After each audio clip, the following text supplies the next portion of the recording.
শ্রীলঙ্কায় কেন এই হামলা? বিশ্লেষকদের অভিমত, সব হামলার উদ্দেশ্য হত্যাকাণ্ড নয়। তারা বলছেন একযোগে এত জায়গায় সিরিজ বোমা বিস্ফোরণ স্থানীয় কোনো সশস্ত্র সংগঠনের একার পক্ষে অসম্ভব। এর পেছনে রয়েছে আন্তর্জাতিক হাত। এছাড়া দোদুল্যমান রাজনীতির দেশটিতে আঞ্চলিক প্রভাব খাটানোর ইস্যুটিকেও খাটো করে দেখছেন না অনেকে। শ্রীলঙ্কায় নারকীয় হামলায় স্তব্ধ গোটা বিশ্ব। ইস্টার সানডের দিন রাজধানী ও প্রতিবেশী দুটি শহরে তাণ্ডব চালালো সন্ত্রাসীরা।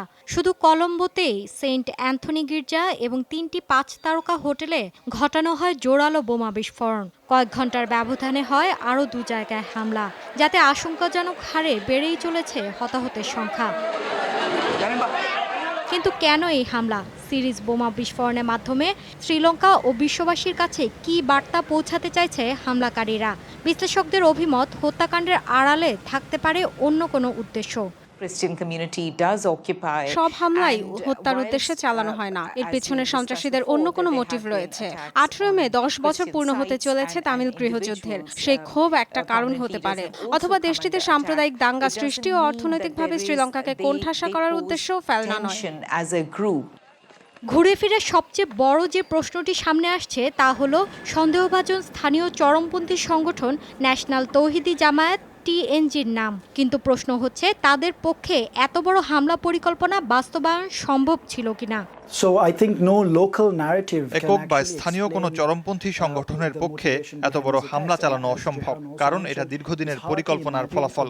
এর পেছনে অবশ্যই আন্তর্জাতিক কোনো শক্তির হাত রয়েছে, কিন্তু স্পর্শকাতর ৫ তারকা ও গির্জাগুলোয় প্রবেশের জন্য প্রয়োজন ছিল দেশের অভ্যন্তরের কারো সহায়তা। তাই যতই অস্বীকার করুক, তাদেরও রয়েছে জোরালো ভূমিকা। খতিয়ে দেখা হচ্ছে দেশটির রাজনৈতিক পরিস্থিতি এবং সরকার ব্যবস্থার উপর আঞ্চলিক শক্তিগুলোর ছড়ি ঘোরানোর বিষয়টিও। গেল কয়েক মাস ধরে শ্রীলঙ্কার রাজনৈতিক অঙ্গন বেশ অস্থিতিশীল। এখনো দেশে জোট সরকার, যেখানে প্রধানমন্ত্রী এবং প্রেসিডেন্ট দুটি ভিন্ন দলের প্রতিনিধি, যার ফলে বেশ নড়বড়ে প্রশাসন এবং নিরাপত্তা কাঠামো। এই পরিস্থিতিতে বর্তমান সরকারকে ব্যর্থ প্রমাণের জন্য ষড়যন্ত্র হতে পারে আঞ্চলিক শক্তিগুলোর, যারা হাতিয়ার হিসেবে ব্যবহার করে থাকতে পারেন লঙ্কার রাজনীতিবিদদেরই। তামিল গৃহযুদ্ধে 10 বছর পূর্ণ হতে চলেছে মে মাসের 8 তারিখ। 1983 সাল থেকে চলা ওই সংঘাতের অবসান ঘটে 2009 সালে।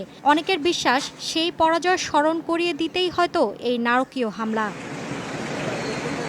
মৌলি ইসলাম, যমুনা নিউজ।